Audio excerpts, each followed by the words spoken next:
messages and deliver them clearly and accurately. With love and blessings, so be it, and so it is. And so it is. All right. So let me find my phone really quick, make sure the sound is turned off. And all right, so we'll go ahead and trade places. Yes, ma'am. And just watch your step. I know it's a little bit comfortable. Okay, thank you. And I'll move the table a little bit closer too. All right, and I'll set it. Did you want to do 15 or did you want to go a little bit longer? Or? 15 minutes is perfect. Okay, awesome. I won't quite start it yet. Go ahead and put your hands on the table, and I'm going to bring them over here. Are you dominantly left-handed or right-handed? Right-handed. Okay. So I normally look at the dominant hand as more of your outer reality, and I look at the receptive hand as more inner reality. No hard and fast rules, but kind of like the sun and the moon in astrology. And I look at both hands because I never know what I'm going to start with. I think we'll be in and out of both, but we'll start with this hand. All right. So do you know that you're a channel? I don't know anything. And I'm trying to decide, are you a channel or is this more of a flow state thing? It might be more of a flow state thing now that I look more closely at it. They parallel each other. You might be exceptionally wise. You might hear yourself say things where you're just like, whoa, where did that come from? And be impressed by the things that come out of your mouth because you feel a strong resonance with it. But looking at it as more of a flow state kind of a thing, I'll see that line pretty strong in like artists, musicians, but I'll also see it very strong in like professional athletes or people who garden a lot. So there's something wanting to come through, and the more I look at it, the more it feels more like that kind of thing. So I don't know if you're starting a new project, whatever it is, and it can be more than one thing. Like I go into a flow state doing this, but also hiking, so it can be more than one thing. So I would say allow that energy to increase. Say you have started some sort of new artistic project or a new, discovered a new talent. It looks like there's a tendency to doubt yourself and to care what other people think. I don't know why it's hard for me to say.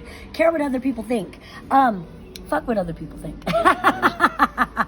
But I know, especially if there's an art or something like that, it's always that balance of like coming from your heart and being true to yourself, but then also if you share it with others, there's a vulnerability there. But it does kind of look like what you're doing could lead to connecting with a greater community. Man, it's hard to decide which hand to be in. I want to stay in this one just a little bit longer. You are stubborn when it comes to love. You can be stubborn in other ways too, intellectually stubborn or whatever, but man, are you stubborn when it comes to love. That's not usually an easy trait to carry, but for you, it does look like you forgive. You do have that propensity for forgiveness. It's another thing to be stubborn in love and then hold a grudge and carry it with you. That's a hard thing. Maybe you've gone to therapy and that's what's helped you release the trauma or the grudges that would be held along with that. Not that you've forgotten it, but you have forgiven it. And I think I get a sense because of that stubbornness, you allow it to inform more of what you do want in love, not only in romantic relationships, but just in connection with all people that you allow in. Maybe you felt a little bit foolish at times, but you look pretty pragmatic. And also it's like you know yourself. You know that you are you know that you're solid. You know that you provide a solid foundation. I think you know what you bring to the table. And so maybe you used to wear rose-colored glasses, but it looks like you're in a pretty strong place for not doing that anymore. And and there's still some healing that it looks like from childhood. So let's go to that. I always, it's my job to tell people their families traumatized them, because most of us have been traumatized. Actually, I don't see a whole lot of trauma that you carry. There's a little bit. Everybody gets traumatized, but it looks like you're pretty close to your family. This could be reflective in family of origin, as well as, if you have your own partner and kids or something. I feel like if you do have kids, they definitely trigger you sometimes, even though there is a closeness. And kind of what I want to say in that is it's almost like they're revealing to you, and if you don't have kids, I'm not sure what this is, but it's almost like they're revealing to you an aspect of yourself that you agreed to shut down. And now they're reflecting to you that no, you want to open up and let that part of yourself out and give that part of yourself a voice, and thereby allowing, if there is a kid involved, letting that kid have a voice too. The kids are smarter than we are. Yes, we're here to guide them and teach them, but also they're the ones that come in with the solutions. We've got it really backwards in the paradigm that we've been in, that's been so like weird and controlling. So looking in both hands, you came in with a strong sense of purpose, strong destiny, and of course, excuse my language, I like to cuss a lot. That got fucked with. It often does, because people want to dominate other people. They think that that's their role in life. They either think they're entitled to dominate others, or they even think that it's their obligation to be dominating and indoctrinating. Thank you. I think it just wants to burn. Just does. So what's interesting is that this line runs up, and then it gets to your headline, and then it kind of stops. And then it kind of continues over here, but there's some ambiguity here. But then you look at it over here and you see that there's an interruption there. And then it does continue on, but there's something about that break where it's like you compromised your purpose. And I don't know why I'm feeling like junior high energy. I don't know that you went to a school that said junior high. It could have been middle school, whatever, intermediary, whatever. Where, again, a lot of times I don't think people mean to be discouraging. They just want to be heroes or whatever it is, and they don't realize what they do to others to make them not believe in themselves. And so somewhere along the line, you were led to doubt yourself and led to doubt what you know about yourself. So let's go to the origin of this destiny. You came into this world, and right from the beginning, you were a bright, shining star. There was pain around that right from the beginning too, though. So I don't know if... Well, let's just focus on the positive first. This could be anything from like intellectual, maybe you were brilliant in math or science or language or any sort of brilliance, or maybe it was of an artistic nature. Maybe you were a brilliant musician right from the start. You came in singing or acting, dancing, writing, whatever it is. You came in shining brightly. And again, it can be more than one thing. It looks like also coming in with some trauma around these gifts that you have. I wonder if it's connected to some sort of a jealousy or something. And I don't like talking too much about past lives because not everybody connects to that. I like the quantum theory that everything is happening all at once. So in some sort of an alternate lifetime, for some reason, I feel like you were born into this world and very closely connected to someone that maybe was an adversary in another lifetime, your villain or whatever. Only this time maybe it was your mother or your father or a sibling. Someone that had influence on your life right from the beginning. And I could be wrong because I always want to look at it from all angles. Whatever this was, I don't know. I wanted to say like maybe somebody had some sort of debilitating affliction or something, and so you had to dim your light because it was taking away from them. But I kind of feel like maybe that was more of a jealousy kind of a thing. Maybe you were taught that, I don't know. I'm trying to figure out, like, on this hand, it almost looks less, it definitely looks like some sort of a trauma. And then again, it just looks linked into a couple other different lifetimes. You also came in with psychic abilities, honestly. Maybe you were a person of power in some other lifetime. That's not usually where I see it. Usually I see it up here. And it's definitely there too. So you were a bad witch in a past life. I always want to say bad witch according to who? You know, you could have existed at a time where there was a very dominating religion, and you were like, that's not how it works, that's bullshit. And then they were like, burn the witch, you know. Or you could have been a priest or a high priestess, and maybe you abused your power. People that come into power often do. And so now in this lifetime, it's important for you to, again, when I look at it on this hand, it's easier to talk about, you know, being a person of power that maybe abused that power. And then when I look at this hand, it's not so apparent that you are a person of power. It's more that you are being inspired to like funnel your creative expression. And there's the word influence wants to come through too. You could have some crazy dreams. Could be a lot of messages coming through in your dreams. And maybe you always have had that. I feel like maybe you have very vivid dreams, honestly.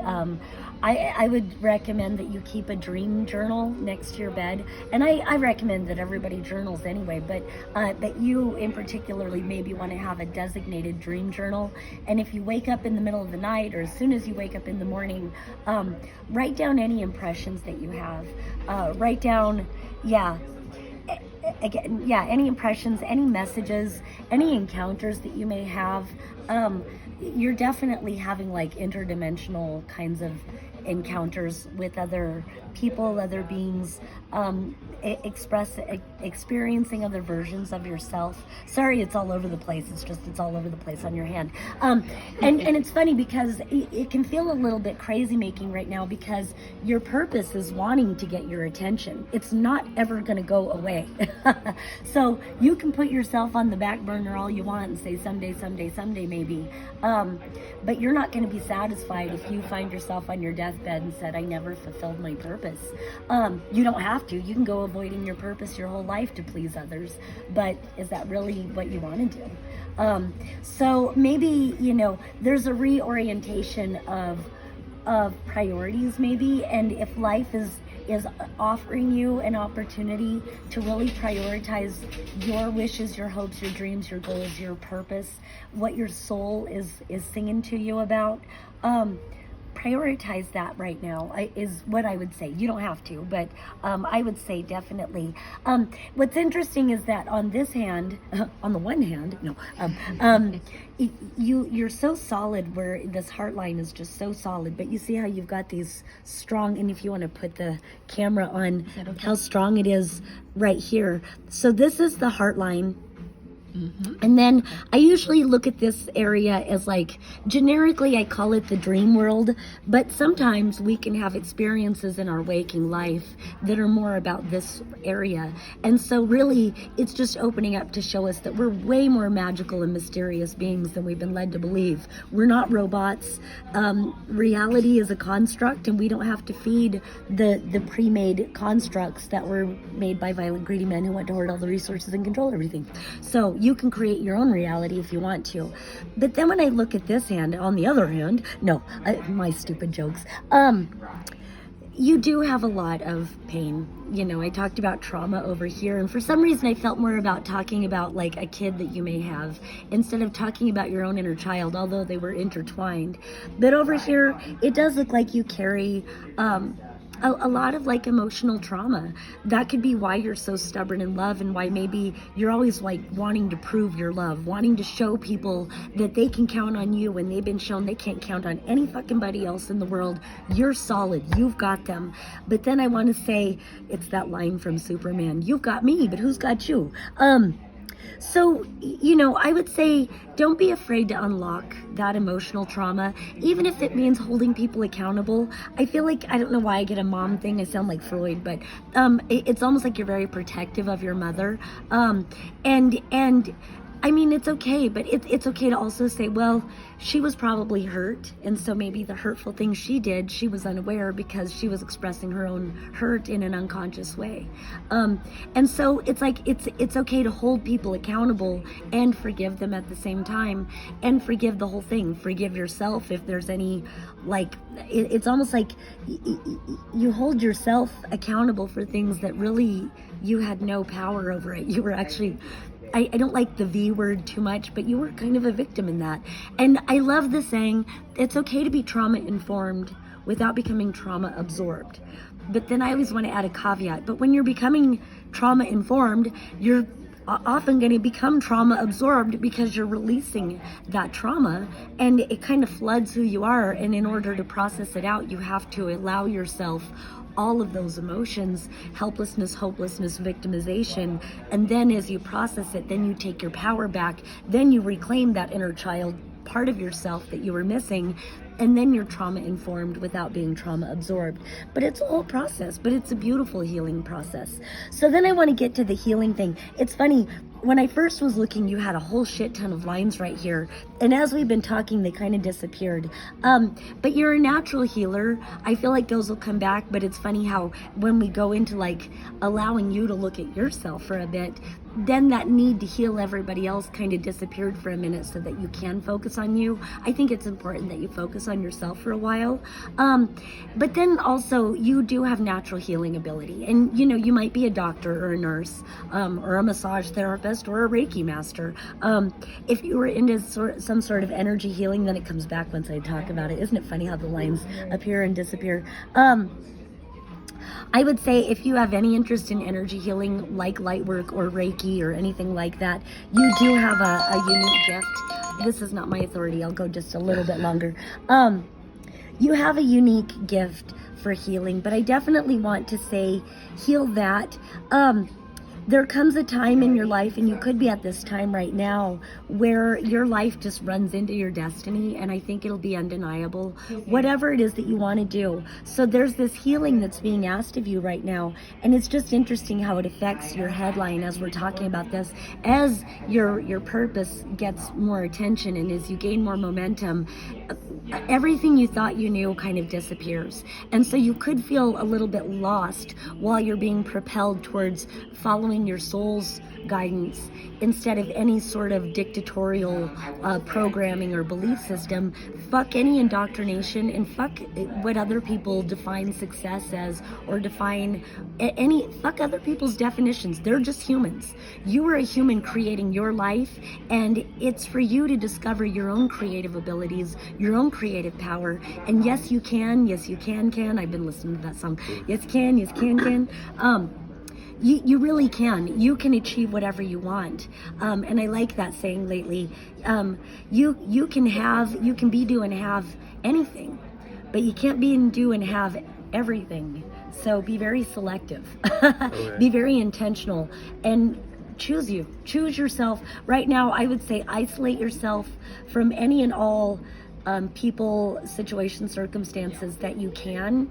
And especially if anybody's draining your energy or whatever, just say no. Just maybe give yourself 6 months to just kind of isolate and focus on what feels like your soul's growth, your soul's purpose, what you truly want in life. Practice speaking your truth, even if it's telling someone to say, if it's saying fuck you, with love. You can kindly tell someone to fuck off, and that can actually be more honest and kind than enabling someone's toxic behavior and people pleasing and kowtowing to it.